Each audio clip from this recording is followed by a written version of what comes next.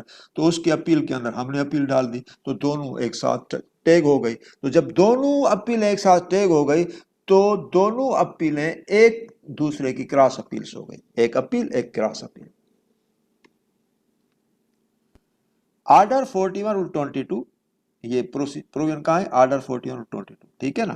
یہ تو آپ کلیئر ہو گئے, یہاں سمجھ گیا. اب 18.